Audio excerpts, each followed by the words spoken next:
Fair election होते हैं या नहीं होते हैं, ये तो वक्त बताएगा। ईमानदार तो कोई भी नहीं है, चोर सब है, ठीक है ना। चाहे वज़ीर आज़म हो या कोई दुकानदार हो, अगर वज़ीर आज़म अगर लाख रुपये का घपला करता है तो दुकानदार 50,000 का घपला कर रहा है। मुझे पता है कि हुकूमत भी बहुत परेशान है, क्योंकि मुल्क को चलाना बैनुल अक़वामी तौर पर भी, और ये जो है इस तरह से कर्ज़े जो 72 या 80 साल के अंदर जो ले चुके हैं पाकिस्तान के अंदर, उसके लिए जो बड़ा ख़तरनाक काम है हुकूमत का भी चलाना। मैं समझता हूँ आने वाली हुकूमत भी किस तरह जो है वो जो फेस करेगी, ये मुमकिनात नहीं है। एक तरफ सालों लग जाएंगे, सालों लग सकते हैं। अब ये है कि कम से कम आवाम के लिए जो है वो जो तवक्कात रखती थी, ख़ास तौर पे आटा, दालें, फिर दोबारा मैं रिमाइंड करूँगा इस बात को कि ये इन चीज़ों पे कम से कम रियायत कर दे, तो मैं समझता हूँ ये जो आवाम है ये शोर मचाना ये बंद हो जाए। नवाज शरीफ ने भी ये कह दिया ना, शहबाज शरीफ ने ये भी कह दिया ना कि भाई आप मुझे पसंद करो या ना करो, आने वाली हुकूमत में जैसे मिसाल के तौर पर इलेक्शन नज़दीक है,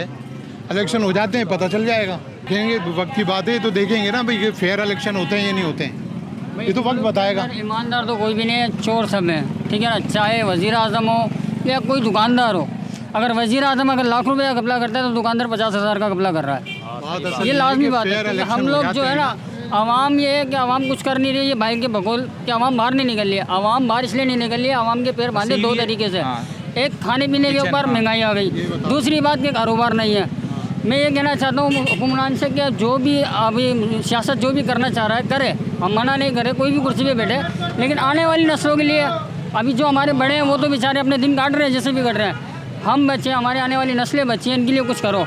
ये मेरी गुजारिश है लोगों है कि आने वाली नस्लें, हो सकता है हम तो बर्दाश्त कर रहे हैं, हमारे बड़े ही बर्दाश्त कर रहे हैं, आने वाली नस्लें तुम्हारी गर्दन तक पहुँच जाएंगी, क्योंकि वक्त ऐसा आने वाला है उनके लिए कुछ बचा नहीं है। आने वाली नस्लों के लिए ना तुमने रोज़ी रोजगार छोड़ा है, ना कोई रिस्क छोड़ा है, कुछ भी नहीं छोड़ा। यहाँ तक कि पहनने का कपड़ा भी है ना, वो भी हमारा दुश्मन कर दिया तुम लोगों ने। 5-6 चीज़ें जो है ना, मैं तो कह रहा हूँ सारी चीज़ों पे नहीं, 5-6 चीज़ें जो रोज़मर्रा की ख़रीदारी की है उसमें इस्तेकाम रखे ना, उसमें स्टेबिलिटी होगी, सारा काम आसान हो जाएगा, कोई शोर मचाएगा भी नहीं। शोर तो वैसे भी थे ना भाई, भाई देखिए जो चला रहे थे अपना मियाँ जरदारी साहब भी चला रहा था, और भी मसला जो भी थे वो भी चला रहे थे। वोट किसको देंगे आने वाले इलेक्शन?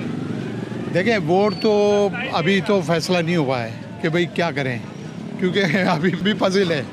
मैं समझता हूँ आवाम बहुत पजिल है। आवाम बहुत पजिल है कि वोट किसको दिया जाए। ये फिर भी किसको देंगे अगर वोट? नहीं भाई, किसी को देना ही नहीं है वोट। तो वोट तो हक देना पड़ेगा।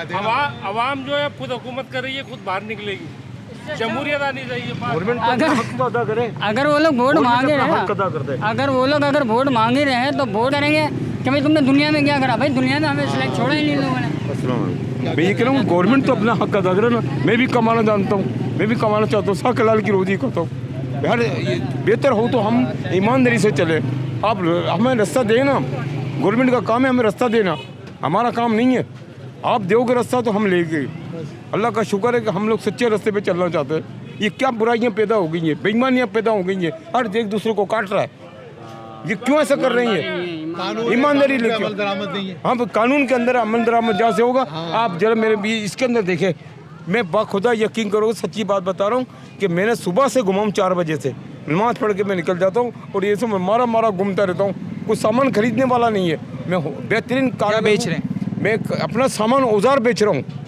मैं नहीं क्या करूँ, नहीं कर सकता हूँ। कौन सा होता है? मैं वेल्डिंग का काम जानता हूँ, आए बेहतरीन कारीगर, मतलब बस क्या करूँ, मजबूर हो गया हूँ।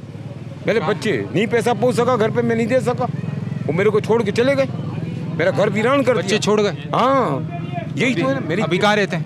बीए लड़की को पढ़ाया मैंने, बीए करवाया, 4 लड़कियाँ मेरी हैं। घर छोड़ के चली गई। घर छोड़, वो कहते हमें पैसा ला के दे। मैं पैसा कहाँ से लगाऊं, कहाँ से ला के दूँ? चोरी करूँ? मैं चोरी नहीं करता। आपने पढ़ाया लिखा है, औलादी छोड़ के चली गई। देखो वो कहते नहीं पैसा लाओ, हमें तो बाप पढ़ाना भैया। क्या करते हैं आप? मैं अभी कपड़े का काम करता हूँ।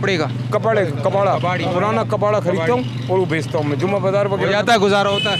हाँ, बस अल्लाह कर देता गुजारा, इतना खास गुजारा नहीं हो रहा। शादी ब्याह के लिए मैंने पैसा कभी, मैंने आज तक जुआ नहीं खेला, कभी चरस नहीं भी, कोई ऐसा फेल नहीं करा। ला इलाहा इल्लल्लाह मोहम्मद रसूलुल्लाह। अरे गरीब आदमी कहाँ से खेलेगा ये सारे? वो तो रोटी खा ले बहुत है। तो वो तो मतलब अभी जमाना तो घूम गया ना। ये तो सारे इनके चोंचले हैं।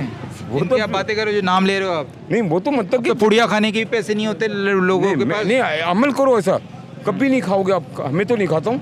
नहीं हम, लेकिन एक माशाल्लाह तो खा रहा है ना। हाँ तो क्या कह रहे हैं, मजबूरी है। पुड़िया इतनी महंगी हो गई है, कितनी ही चल रही है। वो मजबूर हो ये गए। अभी तकरीबन 100 रुपये की चली है, पहले 60 रुपये की थी। अभी तो नशे मकसद बढ़ गए और नशे के ऊपर पैसा भी बढ़ाया इन लोगों। शहबाज शरीफ साहब का एक बयान था अभी जो मैंने लैपटॉप बांटते हुए सुना था, तो उन्होंने कहा था कि भाई अपना लैपटॉप में आने वाली नस्लों को भी बांटता रहूँगा जब तक मेरी ज़िंदगी है। तो शहबाज शरीफ साहब बांटे, मना किसी ने नहीं किया। खैरात भी आप किसी को दे तो नहीं रहे हो, ज़ाहिर है ये भी आवाम का ही पैसा जो आप दे रहे हो। तो मैं ये कहना चाहता हूँ लैपटॉप आप बांट रहे हो, जिन्होंने मैट्रिक करें इंटर करें उन लोगों को बांट रहे हो। नौकरियाँ ही बांटो ना, जो बेचारे मिडिल क्लास लोग खड़े हुए हैं, 8वीं क्लास जमात के, 5वीं जमात के हैं, इनके लिए क्या सोचा आप लोगों ने? ज़ाहिर है मैं अपने ऊपर ले लेता हूँ, मैंने भी 8वीं क्लास जमात पास हूँ, मैं भी एक मिडिल क्लास लोग हूँ, गरीब आवाम हूँ। जाहिर सी बात है मैं आवाम की आवाज़ ही बात कर रहा हूँ। अगर आप सुनना चाहते हैं तो इस बात को गौर करें कि जो मिडिल क्लास लोग हैं उनके बारे में ही सोचें। बेचारे मजदूर करने वाले दिन भर चिनाई प्लस्तर का काम करते हैं, कोई तगारी उठाता है, कोई दुकानदारों पे काम कर रहा है, दुकानदार उसको 15,000 की जगह 10,000 देता है, 8,000 देता है। क्या 8,000 में आप अपना घर चला पाओगे? जिस गाड़ी में आप घूमते हो 10,000 में, उस गाड़ी के अंदर 8,000 का पेट्रोल चल रहा है, डीजल चलता है 8,000 का?